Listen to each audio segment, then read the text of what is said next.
Welcome back to Metal Gear 5. You know, this game has its fair share of tough missions, but only one has inspired so much misery, so much salt. This mission is worse than any medieval torture. Quiet is not worth fighting half of the Soviet mechanized corps. I've literally thrown my controller across the room, which I haven't done since I was a teenager, really getting tired of Troy Baker screaming in my ear every 2 minutes. The tanks you fight aren't normal. They are buff to hell insta-kill tanks. But what if this mission was even harder? Because being shot by a tank shouldn't just cover your screen in ketchup. It's more likely to turn you into ketchup. So we made it so that any brush with tank fire will instantly kill Snake.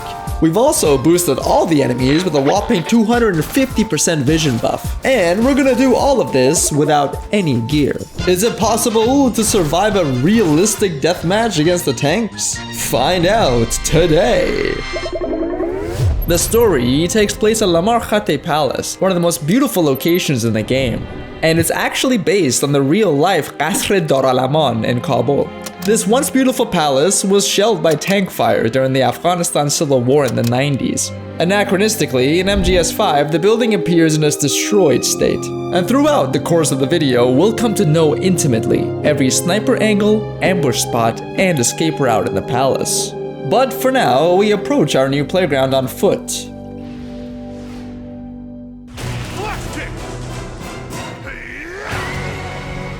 Quiet, our only companion for this mission. Now the thing about this mission is, it truly is a sprint from minute 1. Oh god, I like how it spawns you into tank fire.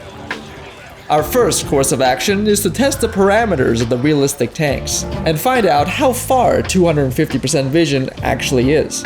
Turns out, pretty far. Oh, they're gonna see me for sure. Oh, that's the last thing you want to see come over that hill. We experiment with different opening routes, but there really is no escaping the gunfire. Looking like downtown LA. So here, we tap into the first lesson of the challenge. Use your surroundings. You see, the palace comes equipped with several mounted weapons. So we make our way to the most obvious one, the anti-air gun, and we quickly run into a snag. Oh my god, it turns so goddamn slow. So that's a no-go. Next we try the machine gun. Yeah, no. Well, that just leaves the tiny little mortar emplacement. But as we learned in the previous video, mortars are actually super powerful. Well, they can even one-shot skulls. Alright, this could work, but we have enough time to fire like 2 or 3.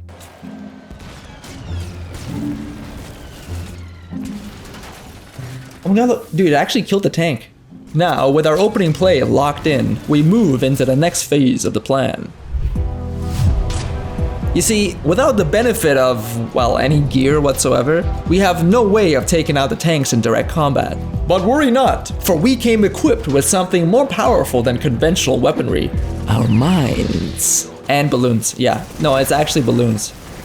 Don't think too hard about the physics of that. The actual challenge here is to make our way to the back of the armor column undetected, and that's gonna require some out-of-the-box thinking. In this case, literally. Dude, does she really have to remind you every 5 seconds? And here we're about to learn our next important lesson. No touching.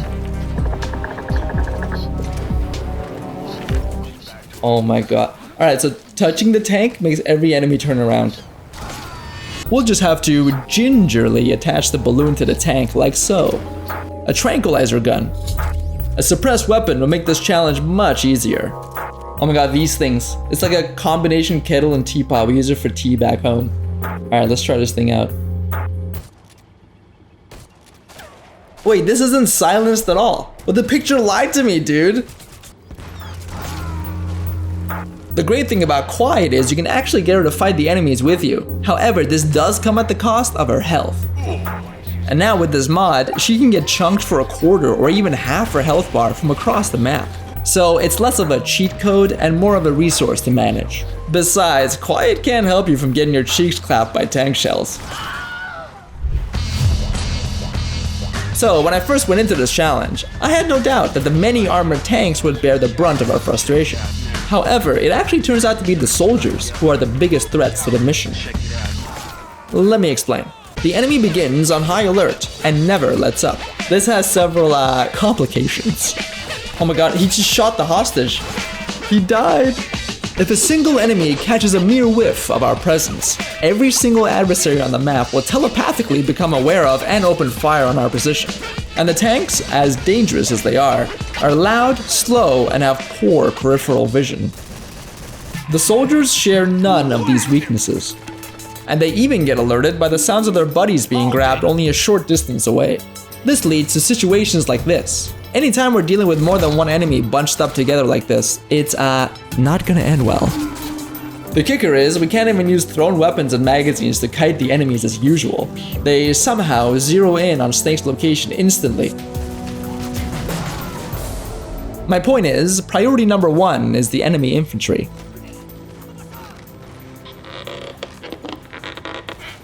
Hello, now it's time for today's sponsor.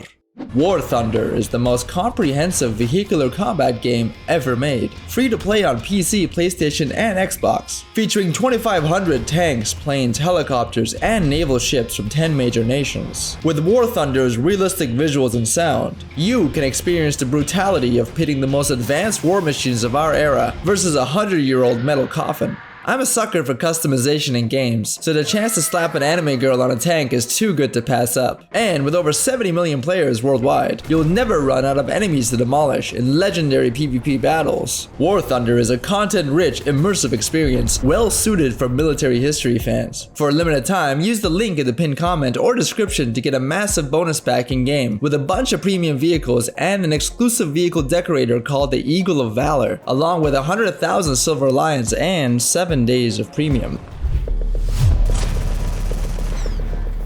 Now that we've developed a somewhat hasty plan for the first wave of tanks, it's time to dive into the second bout with the armored gremlins. And yeah, they spawn immediately after we take out this tank. So we only have a few seconds to full send indoors before we start taking fire. Interestingly enough, the second phase of this challenge developed into a shockingly realistic simulation of urban sniping. I like how this video was supposed to be about tanks and it just turned into Arma 3. Our strategy is to loot a sniper rifle early on. Then we can use this vantage point to pick off the enemy soldiers in between rounds of shelling. This works quite well. And here's where we learn our next hard lesson. Don't checkmate yourself. There's nothing quite like the temptation of having an enemy centered in your scope. Looks like a great opportunity to remove a piece from the board, right? Did I just soft lock the run? Having an escape route in mind is critical to survival. If you get caught out in the open, well, congratulations. Your foxhole has just been promoted to a grave. But don't you worry, Quiet's here to back you up. Let's see how she does. I don't feel so good.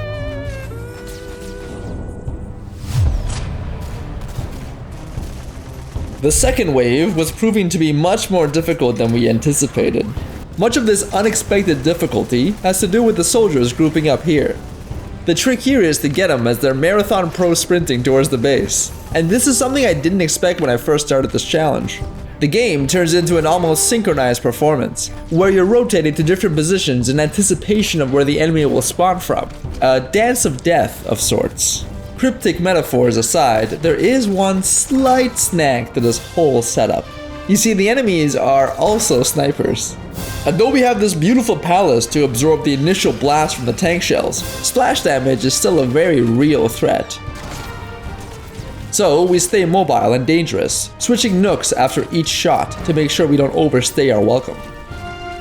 And this strategy has the added benefit of drawing much of the enemy's suppressive fire, leaving Quiet relatively safe on the bench, as long as you remember to call her off during her random bouts of bloodthirst. Okay, side note, but I love how this is one of the only games where you actually do that thing they do in the movies where the guy is like, hold your fire, god damn it, that's an order. It's such like a unique experience with this game.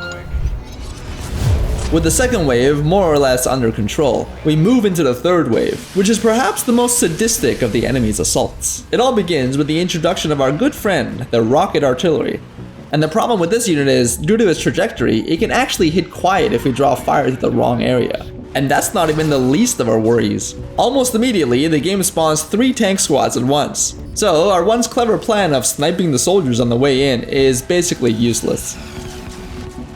And if we don't manage to thin the herd properly on the approach, well, they end up amassing in this nightmare group of infantry and armor, which is extremely difficult to deal with.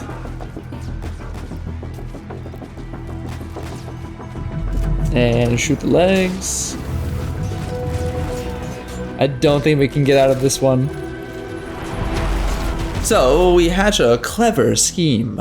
If, in our travels, we manage to procure some C4 charges, well, we can preemptively place these charges at the heart of the enemy's position. And then we can turn all of our problems into a neat little blast crater. There is just one little problem with this plan. As soon as we hit the charges... Oh my god, I knew it.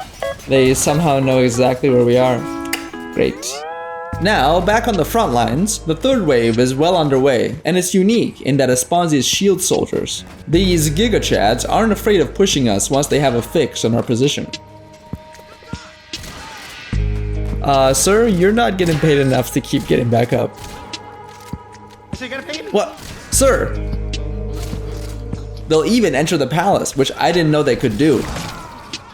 Which leads to some very tense moments. Sleep grenade, I guess. Oh my god, it actually worked. And this is where the sight lines inside the palace become a problem. I mean, look at this. It's like fighting inside an Escher painting that shoots back. I can't believe it, guys. I'm actually corner camping like it's 2009 and I'm 1 kill away from my chopper gunner. 8 hours. It's been 8 hours since the start of the challenge. And we're finally getting into a groove.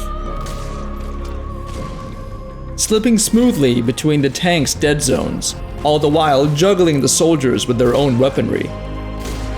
With each movement carefully choreographed and well rehearsed.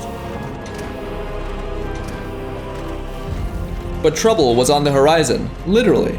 You see, I'd forgotten that one of the biggest challenges in this mission had yet to come. Oh dude, please tell me this mission doesn't have a helicopter. In a desperate bid, we attempt to stay as low as possible.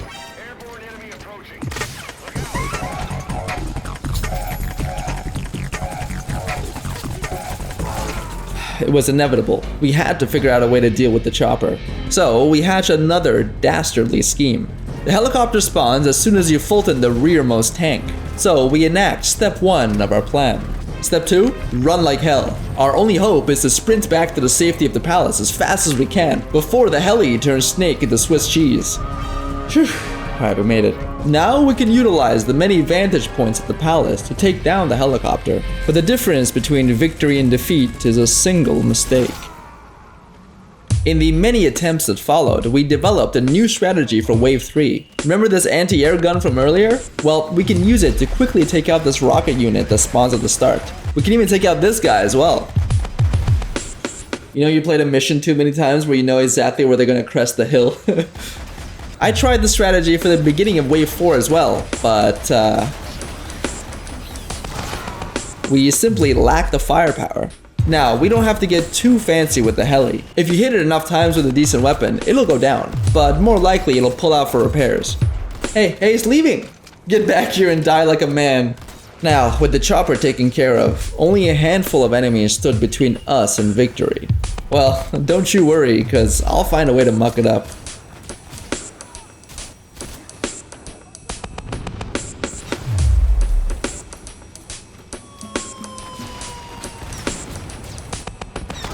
Oh my god, I don't know what I was thinking. And here we are, attempt 95. The culmination of 9 hours of destruction and failure, of death and frustration. We had become a machine, singular in focus. Wake up. Ignore friends and family. Run till your feet bleed. Balloon the tanks. Enemy saw you? Good. Punch his face off. Get ready for round 2. Neutralize the opposition. Balloon. Anticipate the enemy.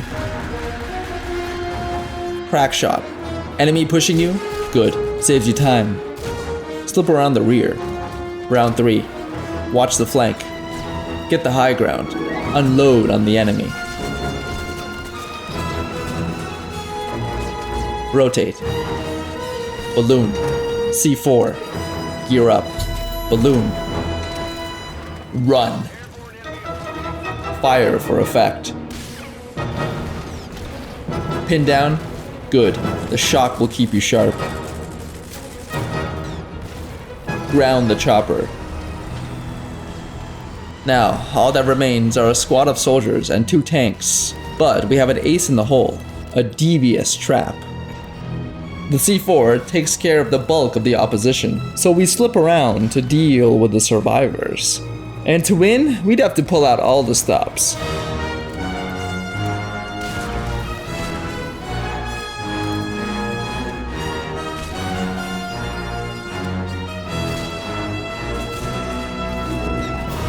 We use quiet to draw the turrets away from us, just in time to make the final play.